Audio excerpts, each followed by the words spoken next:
am doing a review for the book that I've read over the last month.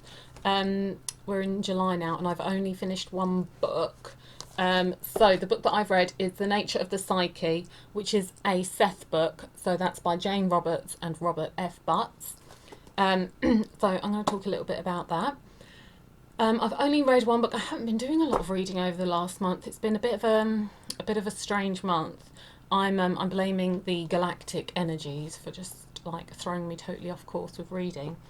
I really like Seth books. I've got reviews for other Seth books that I've done, and this is sort of the next one on the list.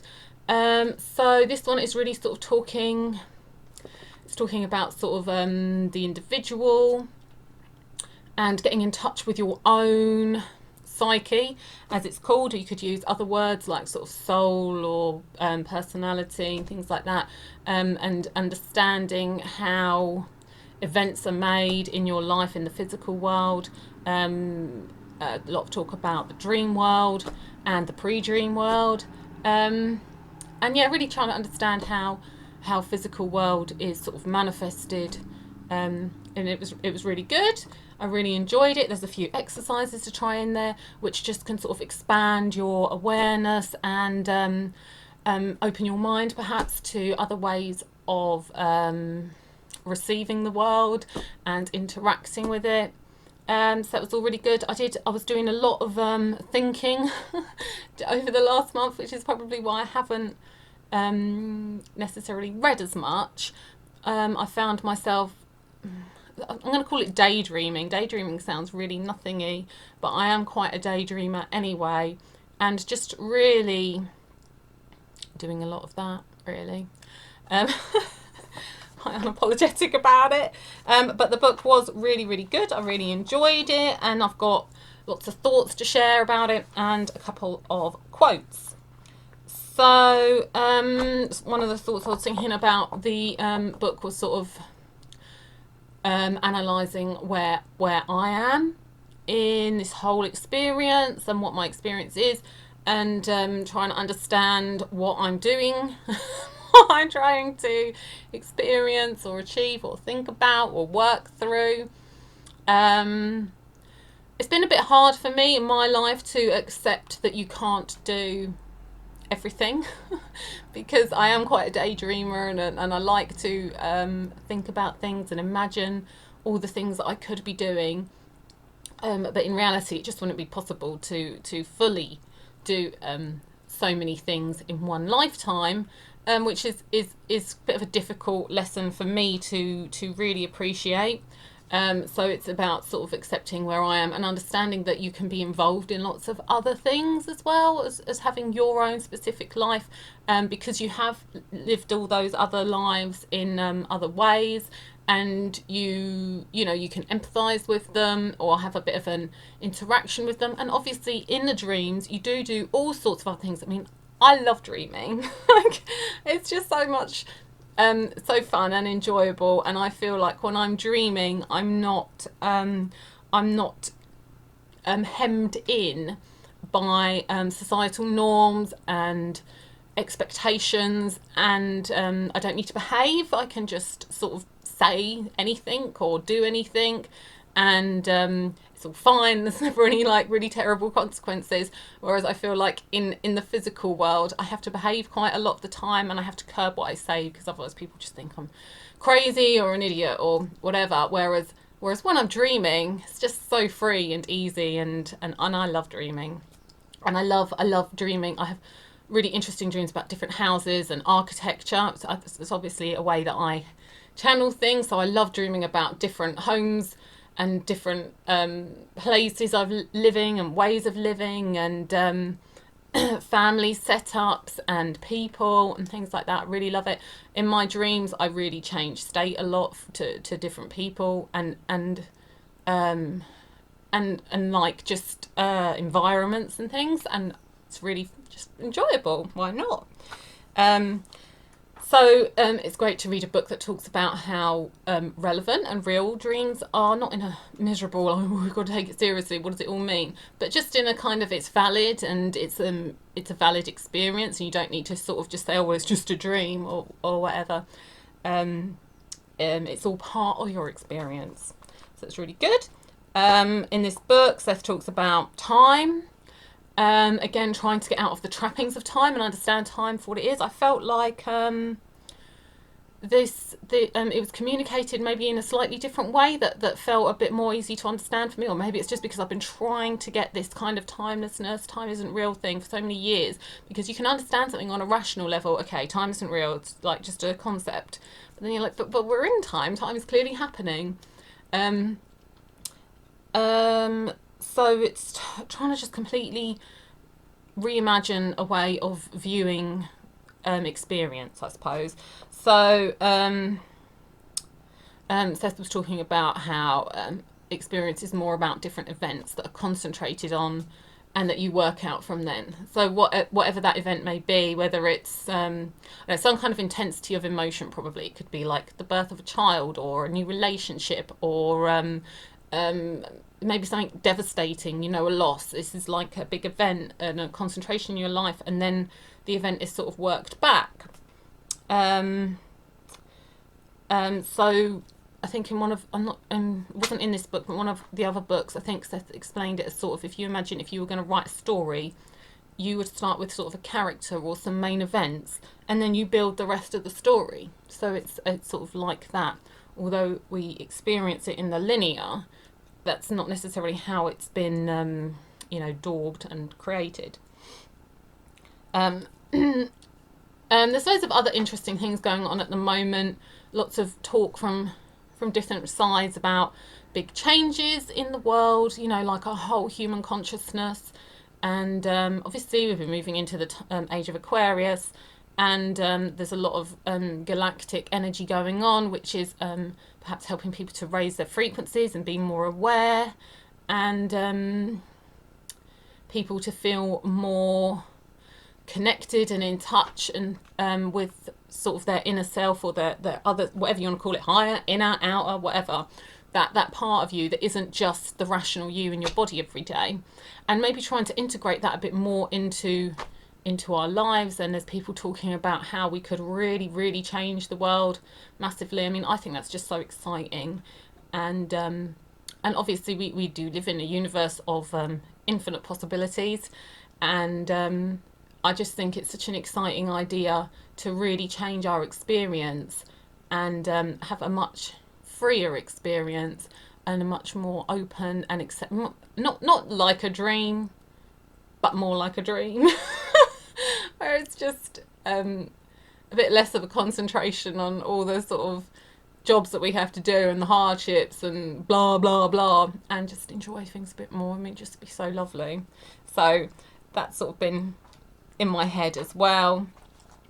So there's some exercises to change your perspective and expand your experience. I sort of said about that. So I've got a few quotes.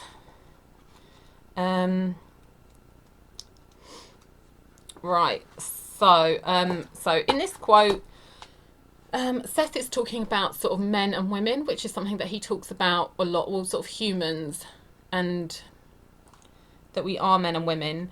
And one of the things that he talks about is how you are a human first, with your human characteristics, and that you are then male or female second. So that those characteristics are not necessarily male or female, they're just human characteristics, and then you are expressing them in whatever current fashion is of the day of for, say, male or female or human.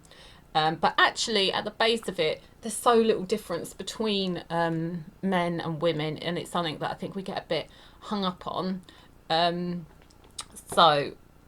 this quote, he says, "For that matter, there is far greater leeway in the behaviour of animals than you understand, for you interpret animal behaviour according to your own beliefs. You interpret the past history of your species in the same manner.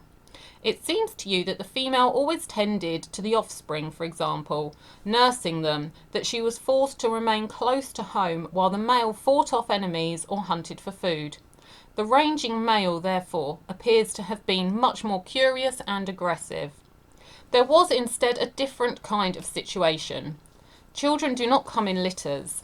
The family of the caveman was a far more democratic group than you suppose. Men and women working side by side, children learning to hunt with both parents, women stopping to nurse a child along the way. The species standing apart from others because it was not ritualized in sexual behaviour. And to me, it's just like so affirming, because it's something which I've always felt very much, that, you know, all these sort of characteristics and behaviours that are sort of pushed onto us, for whether we're male or female, are not necessarily who we really are. And you know, that we're so much more than just this sort of male or female roles, and that we are people. And he talks about how if you have characteristics of what at the current time is supposed to be the other sex, that can cause difficulties with either repressing that behaviour or finding a different way to express it, and that can lead to, you know, sort of mischanneled expressions. And you know, I definitely feel that. And he talks about literally like the only sort of real physical difference between men and women, obviously biologically, women are the ones who have the babies and do the breastfeeding, and men have the penises and they can technically breastfeed, but they tend not to. And he says that women, because they're going to carry a baby, they're generally a bit lighter, although obviously there's no hard and fast rules. But like that's the difference. So it would be wonderful if we could stop concentrating on this obsession with categorizing ourselves and just accept that we have so many different characteristics and personalities and things, and that it's just who we are, and we can express them in different ways. And yeah, we could be much more creative in that way. And talks about how roles were sort of much more interchangeable, and I really feel that. And yeah, it's funny because people do look at animals and try and categorise them, and it's not been generally my experience with animals. I mean, female animals are often sort of known for their sort of aggression and their hunting and things like that.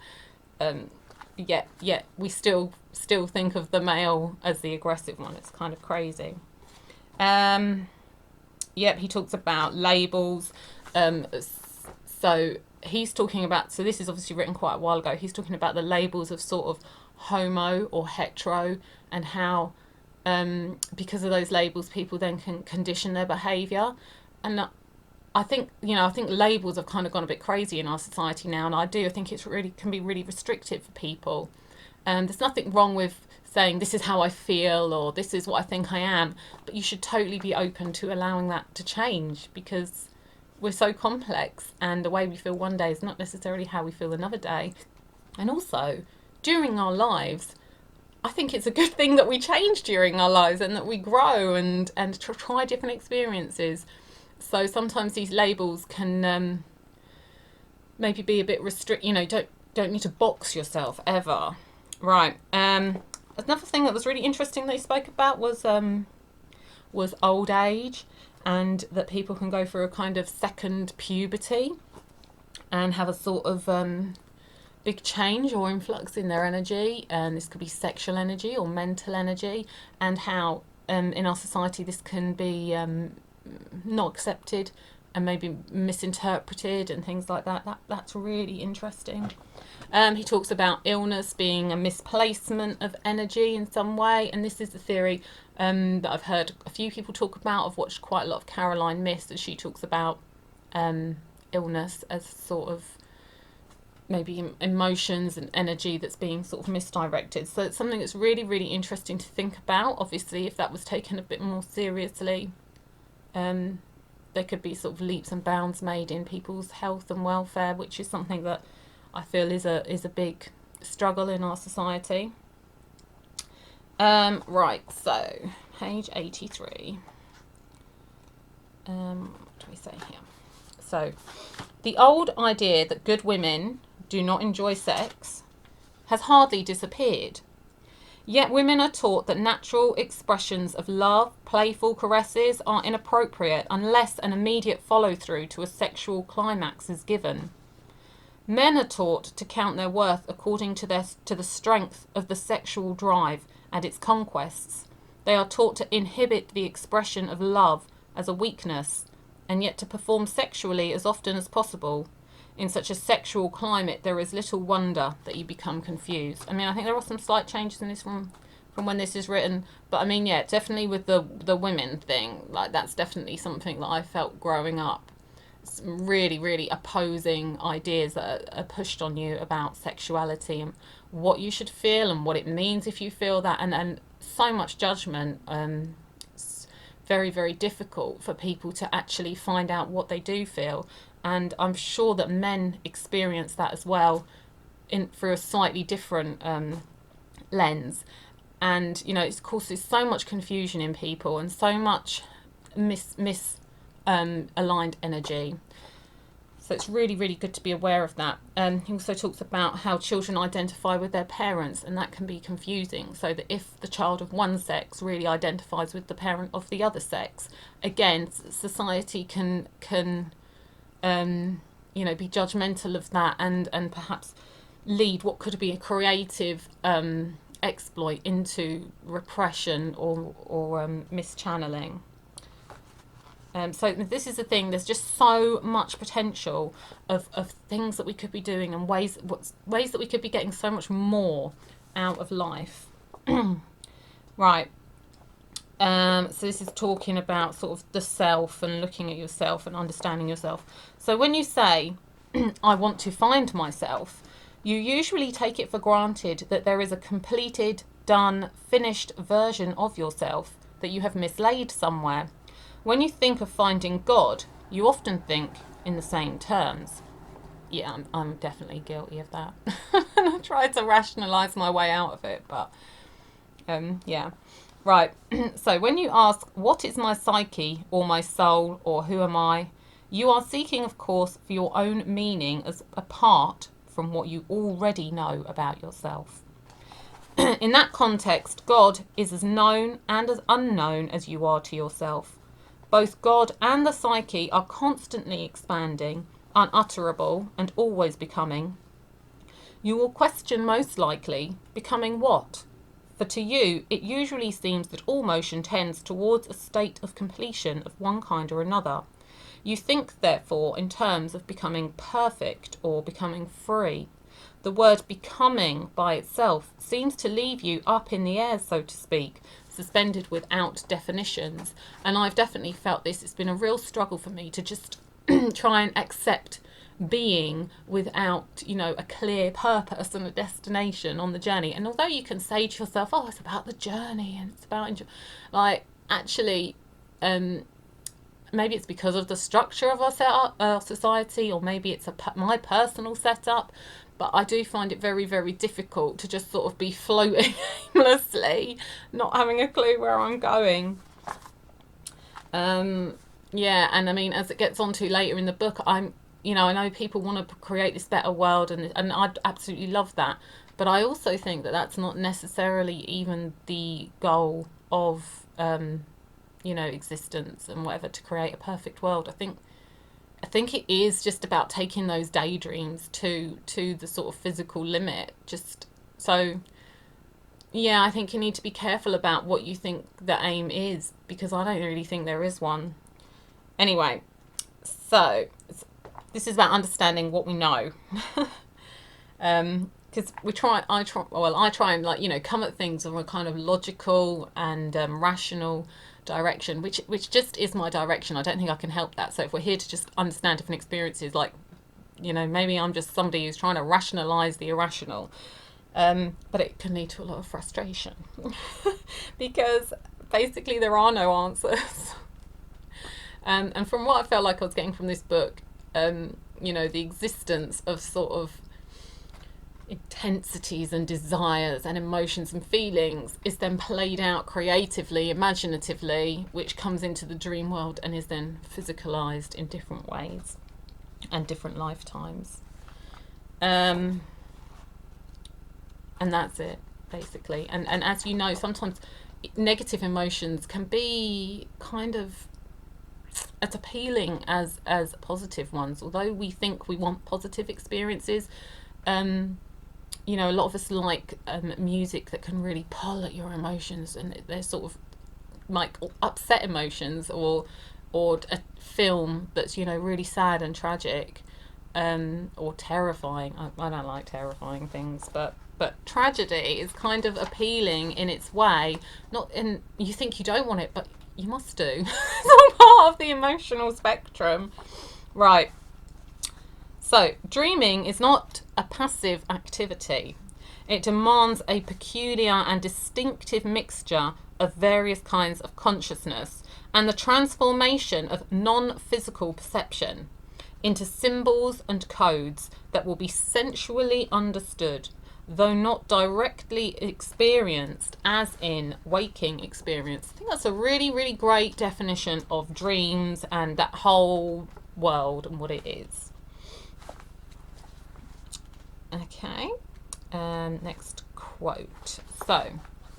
So while each action of your life is taken in context with all other actions of your life until your death, this does not mean that your death is predestined to occur at any given time, as you might change your sentence in the middle from one version to another without even being consciously aware of it.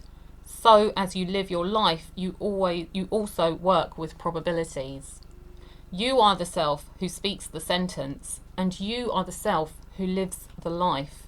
You are larger than the sentence that you speak, and larger than the life you live. I thought that was a really good quote for trying to understand this thing of having ways that you are, behaviours that you tend to fall into, or things and intensities that you want to experience and events, but also that you do have free will, and it's not predetermined, and at the end of the day you can always change course and take a different track. Yep, so that's good. Okay, so I really like this quote for also trying to understand, this is all trying to understand what existence is. Okay, so pretend that you are a fine actor playing in a multi-dimensional theatre, so that each role you take attains a vitality far surpassing the creative powers of any ordinary play. Each of you is embarked upon such an endeavour. You lose yourselves in your parts. You are also involved in a kind of creative dilemma, since in a manner of speaking, you confuse yourself as the actor with the character you play so convincingly that you are fooled. You say, I must maintain my individuality after death, as if after the play the actor playing Hamlet stayed in that role, refused to study other parts or go on in his career, and said, I am Hamlet, forever bound to follow the dilemmas and the challenges of my way. I insist upon maintaining my individuality. So I thought that's just really great to try and understand how, you know, we live our different lives, and how we are those lives and we are in them and it is real. But there's also other things that we are as well. Okay. Right, so here this is talking about sort of experience, because one of the things I find difficult with this whole we're here to experience thing is like that there's so much pain in the world, and it's like, okay, you want experience is fine, but to create a world with so much pain and suffering, like, you know, have you done a cost benefit analysis here? Is it really moral? But I think I don't think that existence is really sympathetic, like in that way, or judgmental. Right, so he's talking about man, and so he says he is indeed as blessed as the animals, however, and his failures are the results of his lack of understanding. He is directly faced with a far more complex conscious world than the other animals are, dealing particularly with symbols and ideas that are then projected outward into reality, where they are to be tested. That's underlined. If they could be tested mentally in your context, there would be no need for physical human existence. Too many complicated issues are connected here, so that I must at best simplify. It is as if man said, now, what about this idea? What can we do with it? What will happen if we toss it out into reality, physically? How far can we go with any of the great social, scientific, religious ideas that are so peculiarly the offshoots of man's mind? If such issues could all be mentally worked out on some non-physical drawing board, again, the great challenge of physical existence would be neither necessary nor meaningful. How far, say, can nationalism be carried? To what extent can the world be treated as if it were external to man, as an object? What can man learn by treating the body as if it were a machine, as if it were a mirage, as if it were driven by blind instinct, as if it were possessed by a soul?